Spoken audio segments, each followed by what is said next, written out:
Hmm. Oh, wow. Now that is a close shave. Yeah, that's wonderful. Oh, well, this is Dale Johnson from Capital City Baptist Church. You might be wondering what I'm doing shaving. Well, time flies when you're having fun, or even if you're not. So I just wanted to use this as an illustration for our devotional today. Yes, today is our Tuesday devotional. And have you ever heard of the word called an idiom, or what an idiom is? An idiom is a phrase or a term that we use that it could have a literal meaning, like a close shave. But the other day, whenever I was driving down the freeway, I was coming towards the ramp, and just as I got to the exit to get off, here come a vehicle right in front of me and almost clipped my front end, almost hit my front end, so they could get up the exit before I did. And now that was a close shave, because if he would have bumped me, well, I might have lost control. He might have lost control. There could have been fatality. There could have been all kinds of things. Don't know, but my heart sure beat fast, and that, to me, that was a close shave. Well, there's a lot of idioms that we use in our English language every day. Kick the bucket, which means, someone could die. Or spill the beans. Someone could put forth a secret that they're not supposed to. Let the cat out of the bag, or he flew off the handle, and there's thousands of them. They're called idioms. But the Bible has idioms as well. I don't know just how many. I haven't counted them all, but there are many. At the 11th hour has reference to waiting till the very end of something to do something. That's called procrastination. Or I'm at my wit's end. That's a biblical term. The blind leading the blind, or even by the skin of your teeth, or by the skin of my teeth. That was an expression used in the book of Job. And then Daniel, no, the writing is on the wall. Well, let's go back to a close shave.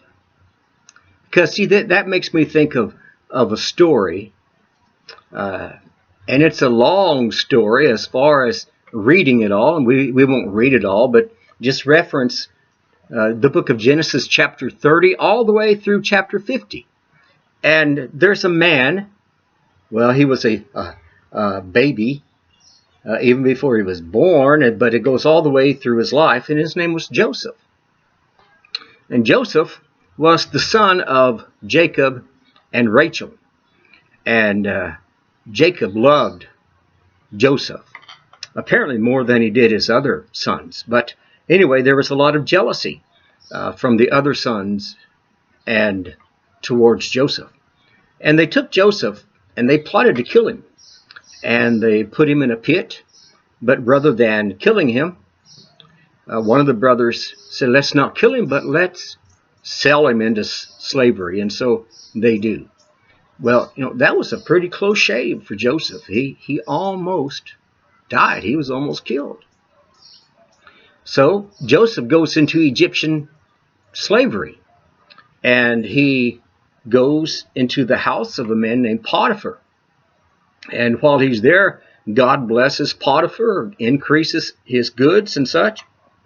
Joseph is doing a great job, but apparently Joseph was a pretty handsome young man, and Potiphar's wife had her eye on Joseph, and she endeavored to seduce Joseph, even to the extent where that she had him, you might say, by his coattail, and he literally had to, in fleeing the house, had to leave his coat. Well, there, of course, Potiphar's wife not getting her way, she accused Joseph of trying to molest her. And ultimately, you see, Joseph was put into prison. Well, that was a close shave for Joseph.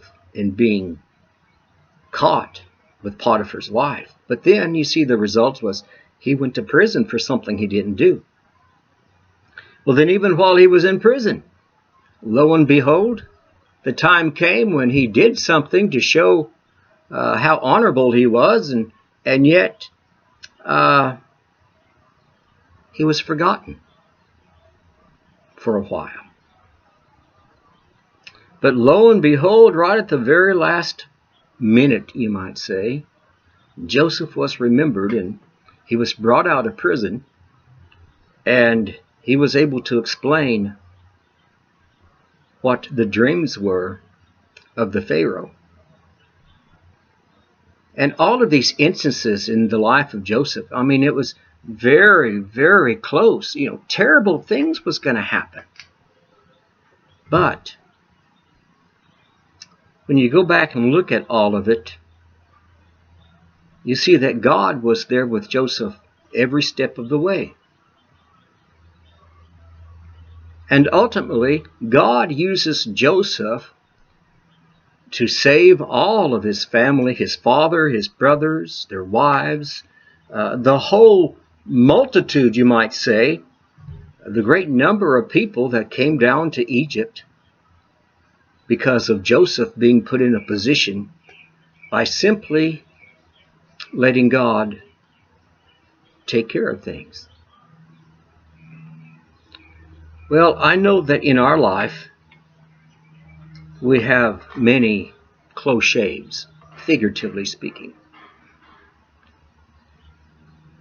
But there's a verse of scripture, Romans chapter 8, verse 28.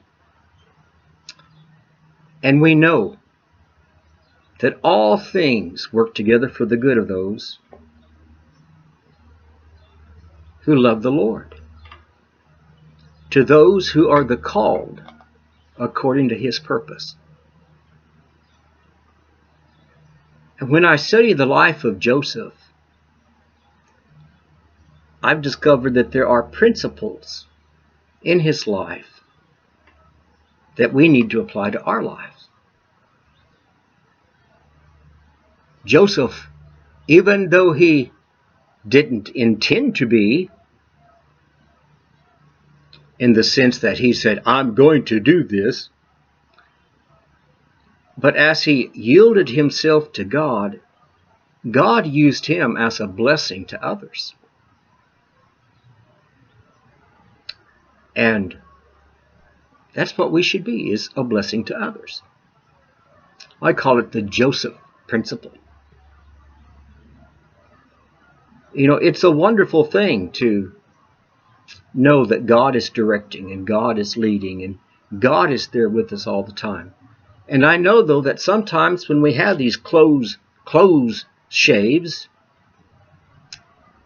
we might take our eyes off the Lord and we forget, hey, he's still in control. He's still in charge. He still knows what's going on.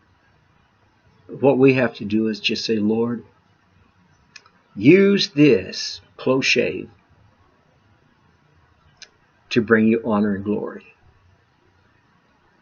And help me to be strengthened by it. Help me to be more aware of my surroundings and the needs of others, so that I can truly understand that I know all things work together for the good of those who love the Lord, to those who are the called according to his purpose. And that reminds me that God has a purpose. God has a plan, not just for me, but for each and every one of us. Well, look at all these different idioms that you might have in this life. There's lots of them. But just think that there's a lot from the Bible too. And let's see if we can apply these idioms to our life in a way that brings God honor and glory. Well, I hope you'll have a great day. Have a great week. And may God bless you. I got to get back to my shaving.